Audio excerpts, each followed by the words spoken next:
Hi, I'm Charlie Starr.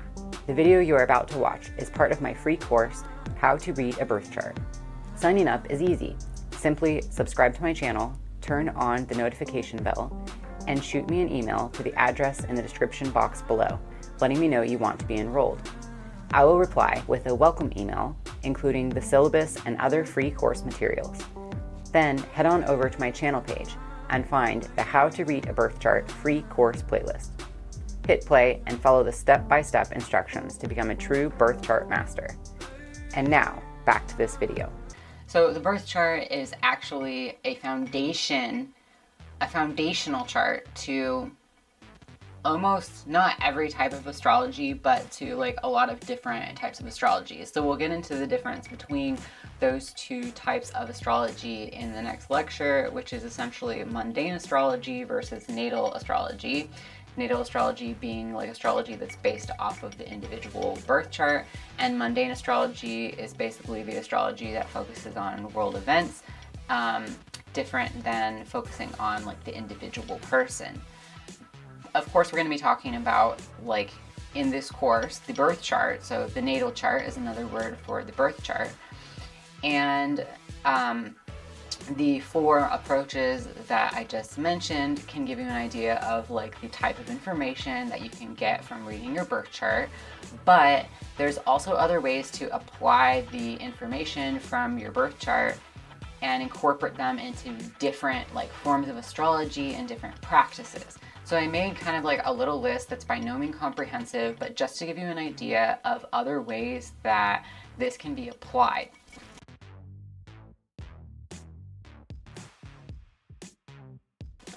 Okay, so the birth chart serves as a foundation for other astrological readings. So included but not limited to forecasts of many kinds. So like with my full moon video, I'll generally start out giving like a little mundane astrology reading, right? Where I'm doing like a collective reading, where I'm saying this is what the full moon is essentially symbolizing for everybody, and then, you know, skip ahead to your sign and listen to your horoscope for that sign. When I'm telling you to skip ahead to your sign, then I'm using information about your chart.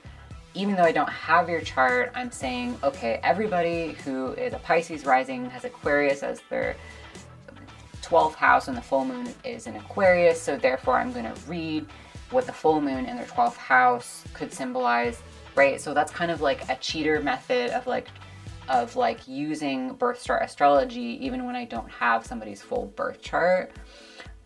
Forecasts can be based on the like specific birth chart. So if I do have somebody's birth chart, then there are so many more techniques that I can use to give a more specific forecast reading for that person. For like, here's what you can expect to be like the major themes of the next year. Here's what you can expect to be for like this full moon for this next month.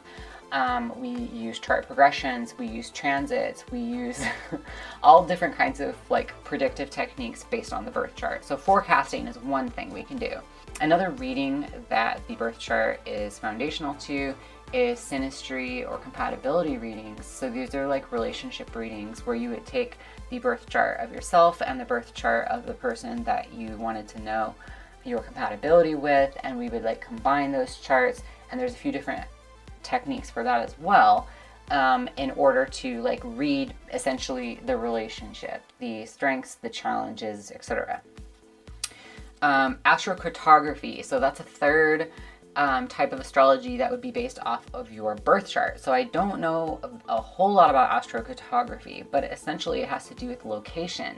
So the birth chart can be applied to the map of the world in order to determine like what areas in the world you're going to be experiencing certain parts of your chart more heavily in. So like for some person, if you're like on a Venus line is what they call it, it's kind of like overlaying your chart in some way with the map of the earth, like that person is going to experience the symbolism of their Venus placement in that area. It's kind of like that. So this can be helpful in like choosing where to live, or you know, we're choosing where to go on vacation, things like that. So that's Astro-Cartography, locational astrology of the world from your birth chart.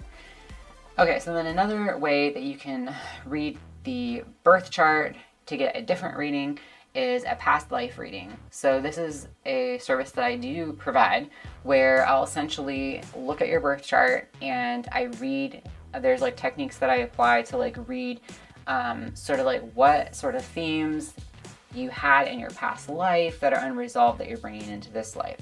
So it's part of evolutionary astrology, but it's not the same thing as reading your birth chart for the life that you're in now. And then another way that you can use the birth chart for a different type of reading is for a career reading. So there's 3 houses in your birth chart that talk about career. If you're going to do like a career consult, that's the 2nd house, the 6th house, and the 10th house, and then who the ruling planets are, what aspects they're making, there's all this stuff, right? But it's essentially using that birth chart in order to gain specific career advice. And you can combine that with like transits and progressions to see like better timing of what choices that person could be making for their career at that time. Okay. A word about correspondences.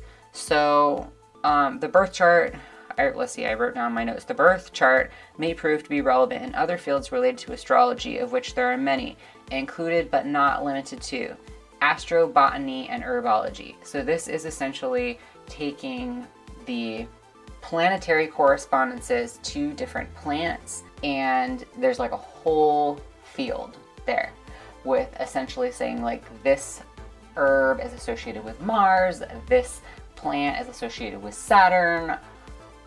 We're going to do something with that information. So then there's also like religious or spiritual rituals and practices that astrology is incorporated into sometimes.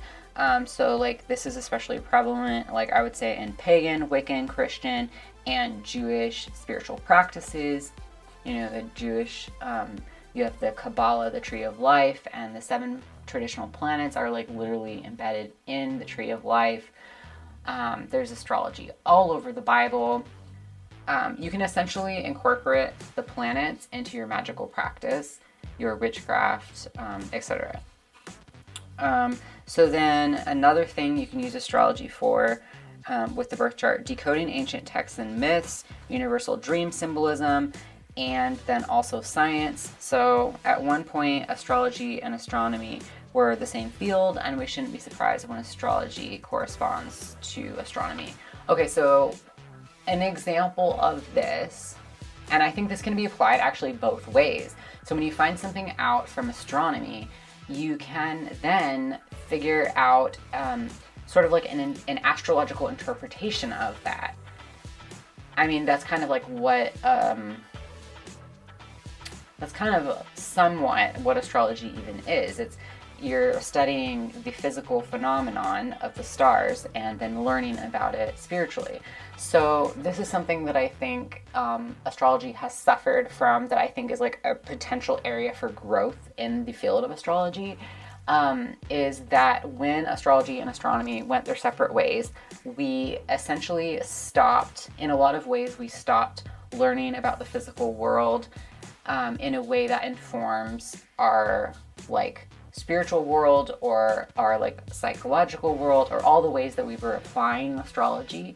So it's kind of like the data that we have for astrology is like a little bit outdated, I think, because there's so much that we found astronomically that we haven't, like, there are no, to my knowledge, there are like no astrologers that are like taking this information and applying it.